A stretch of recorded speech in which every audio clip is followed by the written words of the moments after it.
नमस्कार। मैं राजकुमार अपने समस्त क्षेत्रवासियों एवं बिहार वासियों को सादर नमस्कार करता हूं। बिहार बदलाव महारैली पटना की गांधी मैदान में 11 अप्रैल 2025 को आयोजन होने जा रहा है, जिसमें समस्त बिहार वासियों से मैं आग्रह करना चाहूँगा कि आप भी अधिक से अधिक संख्या में वहां पहुंचें, क्योंकि हम हजारों समर्थकों के साथ झंझारपुर से पटना के गांधी मैदान के लिए जाने के लिए तैयार हैं। आप सबसे भी मैं आग्रह करता हूं, निवेदन करता हूं कि आप भी अपने क्षेत्र के लोगों को अधिक से अधिक संख्या में वहां लेकर के पहुंचें। बिहार में अब बदलाव निश्चित है, इसीलिए इस बदलाव महारैली में आपका वहां पहुंचना अनिवार्य है। खासकर माता बहनों, बुजुर्गों एवं नौजवान साथियों से मैं विशेष आग्रह करता हूं कि आप भी 11 अप्रैल 2025 को पटना के गांधी मैदान में अधिक से अधिक संख्या में पहुंचे और बिहार बदलाव रैली में भाग ले। धन्यवाद। जय सुराज, जय सुराज, जनता का सुंदर राज। जय सुराज, जय सुराज, जनता का सुंदर राज। जय सुराज, जय सुराज। इस बार पूरी ताकत और क्षमता के साथ बोलिए जय बिहार, जय बिहार, जय बिहार, जय बिहार, जय बिहार।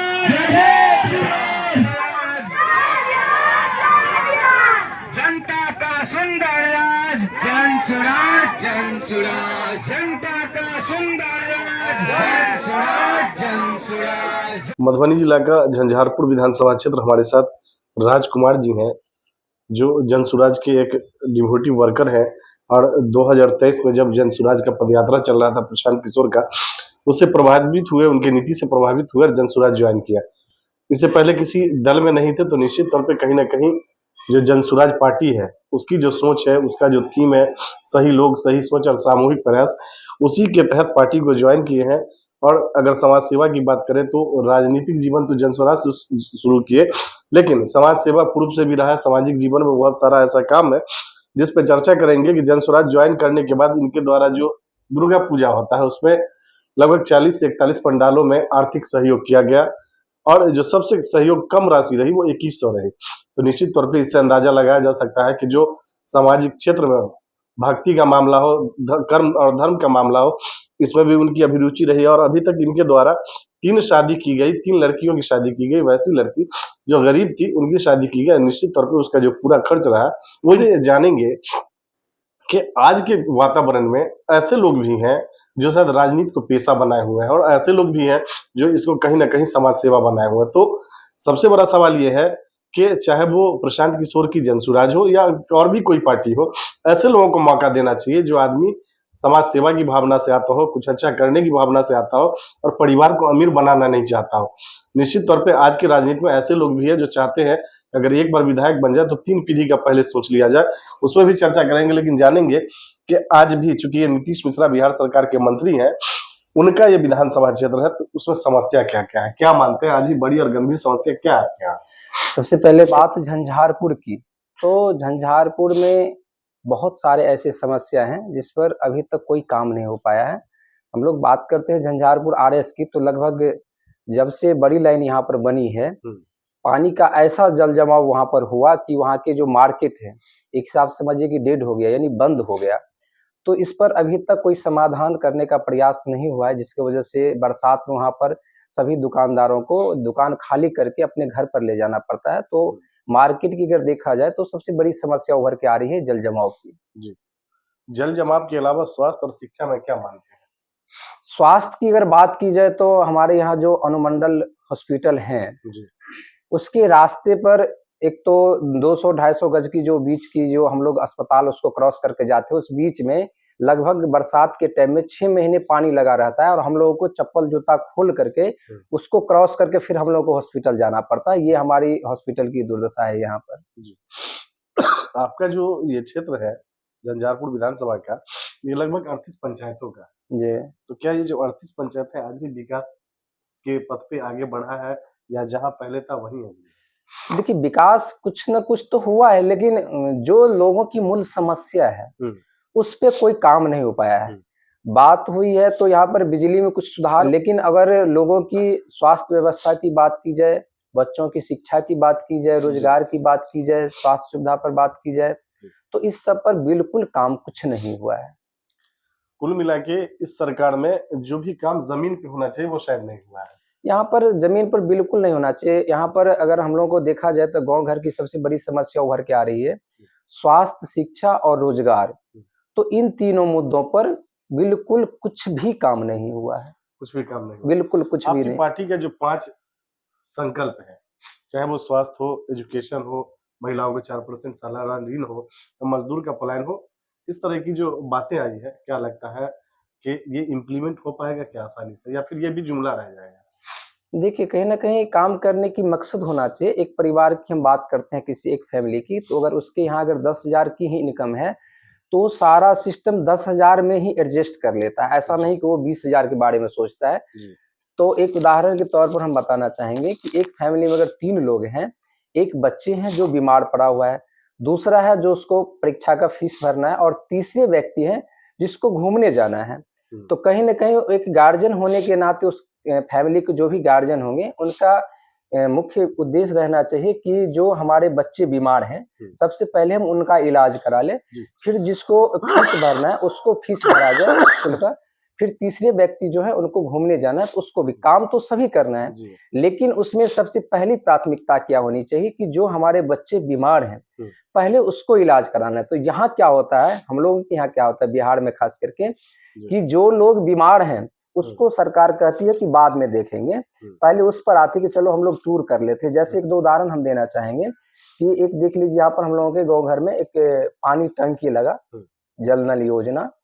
तो ये बिहार के लिए शहर के लिए हो सकता है कि ये कारगर है, लेकिन हम लोगों के गाँव देहात में इसका कोई उपयोग नहीं है। अभी आजकल हम लोग देख रहे हैं कि पोखर में जो घाट बन रहा है, जब घाट की जरूरत थी तभी बनी नहीं। अब घाट की जरूरत नहीं है तो वहां पर 15 लाख 20 लाख का योजना उसमें सरकार लगाती है। तो लगता है कि इस सब की कोई जरूरत नहीं है। जरूरत अगर है तो बच्चों की अच्छी शिक्षा के लिए, अगर स्कूल में अगर बाउंड्री नहीं है, वहां पर संसाधन नहीं है, टीचर नहीं है, अगर स्कूल में किताबें नहीं है, तो उसको देखना जरूरी है, न कि पोखर में घाट बनाना और ये पानी टंकी लगाना। जो एक विधायक की जिम्मेदारी होती है या सांसद की होती है वो बड़ी होती है। मुखिया जी भी घाट बनवा सकते हैं, समिति और जिला पार्षद भी बनवा सकते हैं, लेकिन क्या अगर एक विधायक और सांसद चाहे तो कोई उद्योग धंधा लगा सकते हैं, कहीं से कुछ इंडस्ट्री आ सकता है, तो इस पे काम करना चाहिए क्या? देखिए अभी तक तो इस टाइप का कुछ झंझारपुर हुआ नहीं, और मुझे भी लगता था कि सरकारें भी कहती थी और लोगों भी कहते थे कि बिहार में शायद फैक्ट्री यहाँ पर नहीं लगाया जा सकता, लोगों को शायद रोजगार नहीं दिया जा सकता है। और हमें भी ऐसा लगता था, तभी हमने 2016 में यहाँ से पलायन कर गए। लेकिन जब दिल्ली गए तो वहाँ पर लगने का प्रयास करें, फिर वापस जब हमने बिहार आया तो यहाँ पर देखा कि नहीं, यहाँ पर मेहनत किया और लोगों का प्यार को हमने जो रोजगार दिया है इसी झंझारपुर में, तो मुझे अब लगता है कि हम इसको और विस्तार करके यहीं पर लोगों को रोजगार उपलब्ध करा सकते हैं।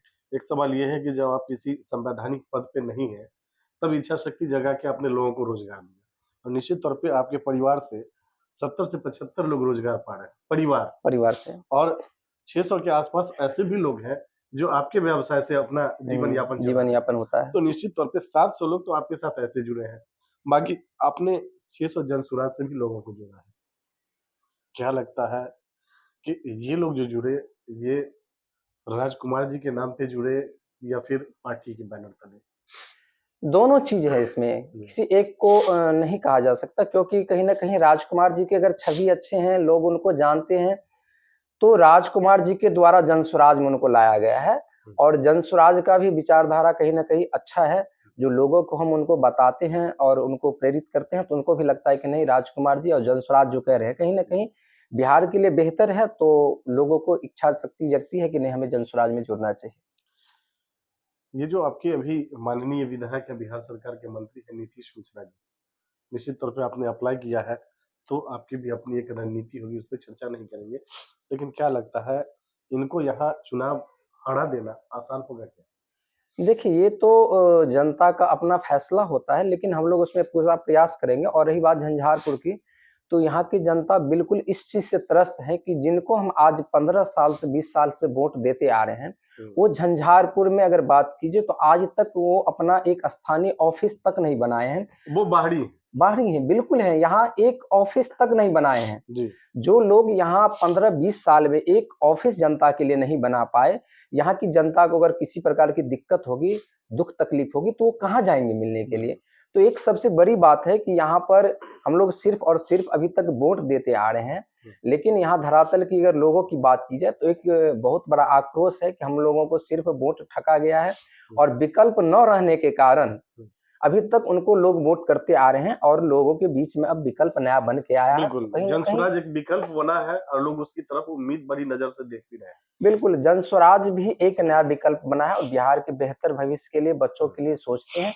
और झंझारपुर में भी यहाँ एक विकल्प के रूप में नए लोग, कई चेहरे आए हैं। लोगों को अब लगने लगा है कि ना भाई, झंझारपुर में भी अच्छे लोग हैं, अच्छे लोग राजनीति इसलिए में आना बदलाव चाहिए, होना चाहिए। बदलाव बिल्कुल होना चाहिए। बता तो दिए कि यहाँ जो हमारे यहाँ के जो अभी विधायक हैं, जी 20 साल में एक अपना कार्यालय यहाँ पर नहीं बनाए जहाँ पर लोगों की समस्या को सुना जा सके, उसी से देखा जा अंदाजा सके। लगाया जा सकता है कि विकास कितना हुआ है। बस और क्या बता सकते हैं, बाकी तो यहाँ पर धरातल पर कुछ काम हुआ ही नहीं है। हम लोगों की सहयोग और शुभकामनाएं आपके साथ है। पार्टी आपको मौका देती है और जनता चुनाव जिता के विधायक बनाती है, तो चुनाव जीतने के बाद आपकी पहली प्राथमिकता क्या होगी?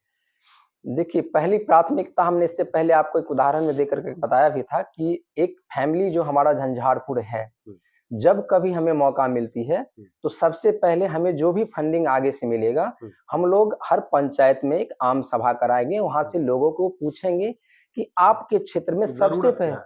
आपके क्षेत्र में सबसे पहले जरूरत क्या है। जहां जिस पंचायत में स्वास्थ्य केंद्र की जरूरत होगी वहां स्वास्थ्य केंद्र बनेगी, जहां शिक्षा की स्कूल की व्यवस्था करनी होगी वहां स्कूल की व्यवस्था होगी, और जहां पर विवाह भवन की जरूरत पड़ेगी वहां पर विवाह भवन बनाया जाए। ये ऐसा जनता नहीं, तय करेगी कि उनको जरूरत है। बिल्कुल हम लोग पूरा प्रयास करेंगे और इसके लिए हम सरकार से भी लड़ेंगे। भाई, हमारे क्षेत्र में हॉस्पिटल की जरूरत है, ना कि रोड सड़क की। बिल्कुल पहले हॉस्पिटल तो बना दीजिए, फिर रोड सड़क हम लोग बनाएंगे। इसके लिए हमको जहां लड़ना पड़ेगा, लेकिन लड़के जनता की जो मुख्य मांग होगी, पहली उस उसकी पे- जो उस पे प्राथमिकता काम। होगी, उस पर हम लोग पूरा जी जान से प्रयास करेंगे उसका भरपाई करने का। चलिए राजकुमार जी, हमसे बात करने के लिए धन्यवाद। नमस्कार।